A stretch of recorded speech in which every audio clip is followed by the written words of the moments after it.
Olá! Continuando nossa unidade temática, agora vai falar sobre legislação tributária, vigência, existência e também validade das normas jurídicas tributárias. Claro que vamos ver que na questão da eficácia jurídica se considera no meio das provas de concurso público como aplicabilidade da norma jurídica. Vamos ver isso no decorrer da nossa unidade temática.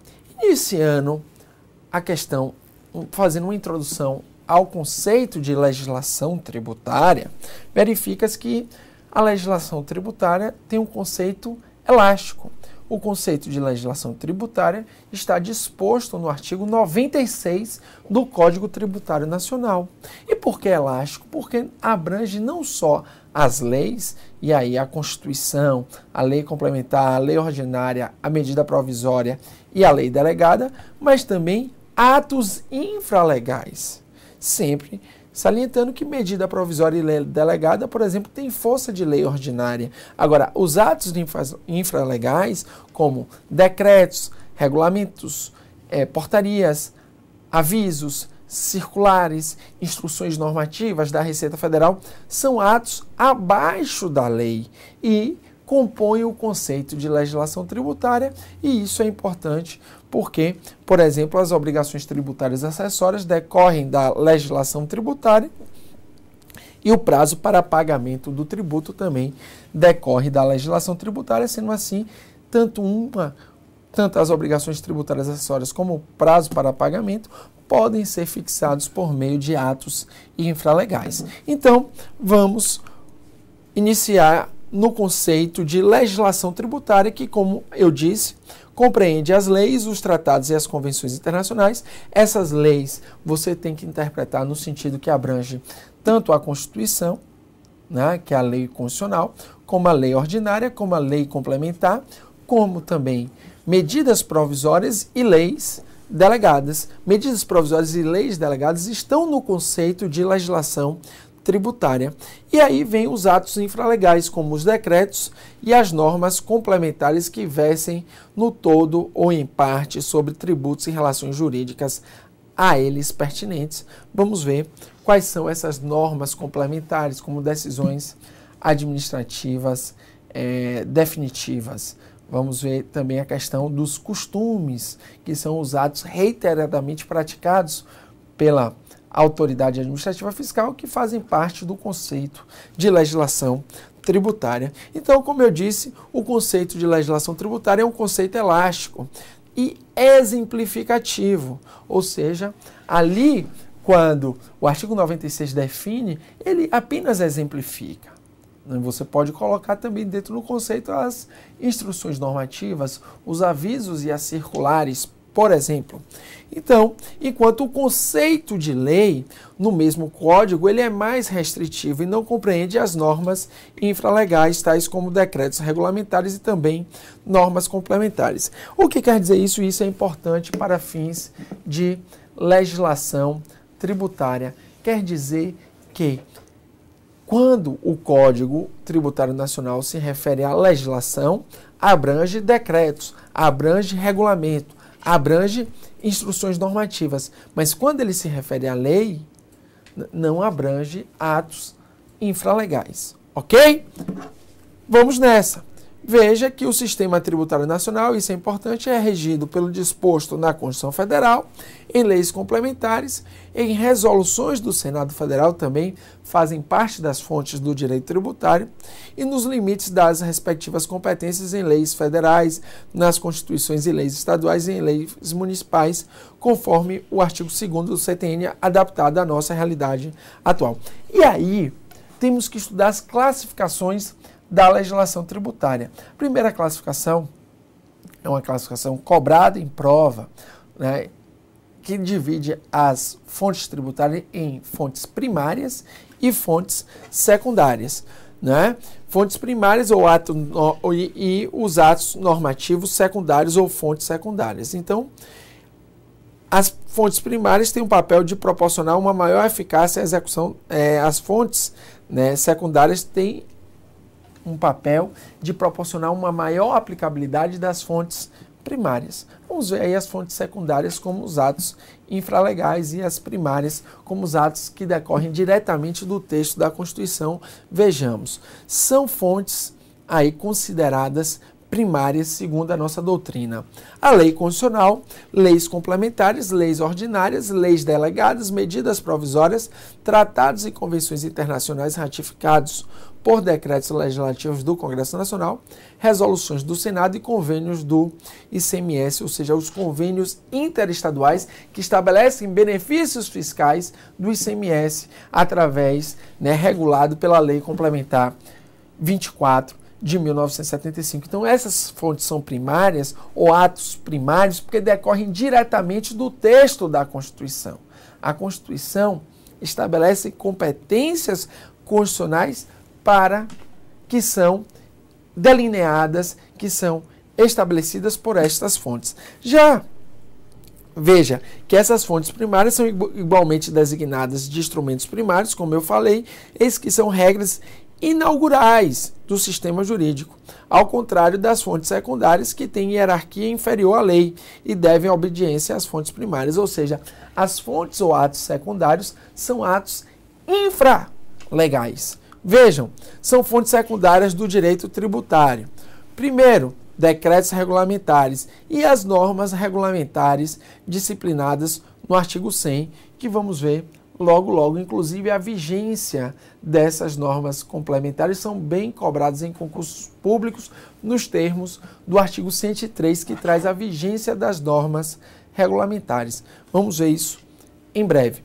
A segunda classificação é uma classificação famosa de um grande tributarista, o professor já falecido, mas que ainda é cobrado em concurso público, Rui Barbosa Nogueira, que foi professor da USP. E ele divide as fontes em fontes reais, fontes formais e fontes não formais. Veja que essa classificação não tem relação com a classificação anterior. As fontes reais ou materiais correspondem aos fatos geradores em concreto, ou seja, são aquelas situações ocorridas no mundo real que estão previstas na lei. Como nós já estudamos, veja a divisão aí entre fato gerador em abstrato e fato gerador em concreto.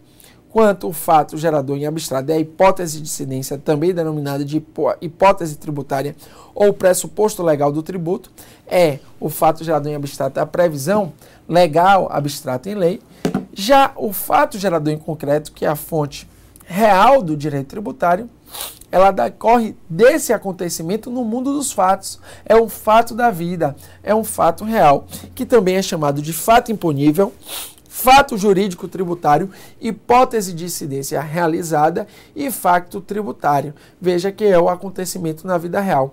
Então, segundo o professor Rui Barbosa Nogueira, o fato gerador em concreto é a fonte real aí do direito tributário. Então, o fato gerador em concreto é a fonte real do direito tributário. Já as fontes normais são as normas jurídicas que compõem o ramo do direito tributário, também divididas em principais e acessórios ou complementares, e as fontes formais principais, as normas legais tributárias, mais o decreto regulamentar, ou seja, Constituição, leis complementares, leis ordinárias, leis delegadas, MP, tratados e convenções internacionais ratificados por decreto legislativo do Congresso Nacional, resolução do Senado e decretos regulamentares, além dos convênios do ICMS. Então veja que essa classificação não tem relação com a outra, ou seja, a fonte formal principal não equivale à fonte ou atos primários da classificação anterior, porque nas fontes, na classificação anterior, que divide em primárias e secundárias, na primária não tem os decretos regulamentares, e isso é importante para fins de sua prova. Já as fontes formais acessórias são as normas complementares. Olhem quais são as normas complementares. Atos normativos expedidos pelas autoridades administrativas, por exemplo, uma decisão, um ato administrativo, aí uma instrução normativa, as decisões dos órgãos singulares ou coletivos de jurisdição administrativa, que lei a que a lei atribua eficácia normativa às práticas reiteradas observadas pelas autoridades administrativas, ou seja, os costumes administrativos e os convênios que entre si celebram a União, os estados, o DF e os municípios. Vejam que em relação a esses convênios não estão os convênios do ICMS, porque os convênios do ICMS são fontes formais principais e não secundárias, porque a Constituição estabelece que elas, no artigo 155, parágrafo 2º, que essas fontes são aquelas que vão estabelecer as hipóteses de benefícios fiscais no ICMS, tais como isenções, remissões, anistias e crédito presumido, por exemplo. Já as fontes não formais, vejam, segundo o professor Rui Barbosa Nogueira, são a doutrina e a jurisprudência. Ok? Então, passamos agora a analisar fontes formais ou veículos introdutores das normas no direito tributário.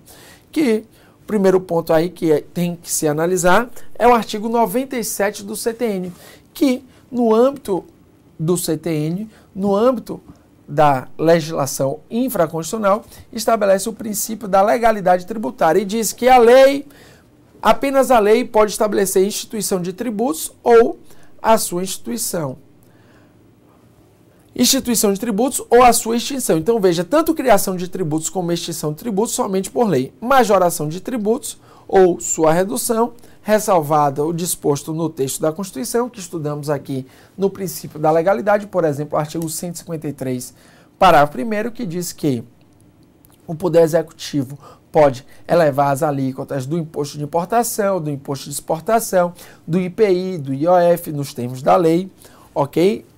Essa é uma exceção.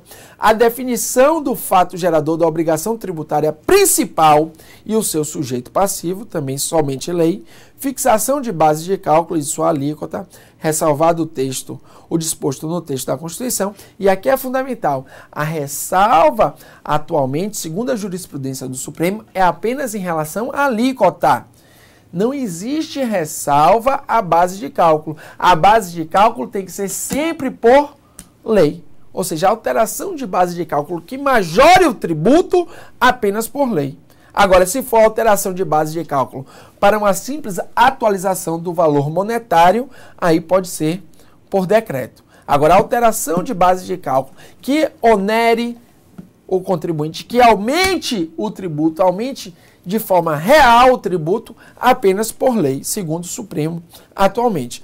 A combinação de penalidades para ações ou omissões contrárias a seus dispositivos, ou seja, as multas tributárias também tem que ser por lei. E as hipóteses de exclusão, suspensão e extinção do crédito tributário ou dispensa ou redução de penalidades também apenas por lei. Vejamos agora, para concluir esse bloco, algumas questões aí de concurso. Primeiro ponto.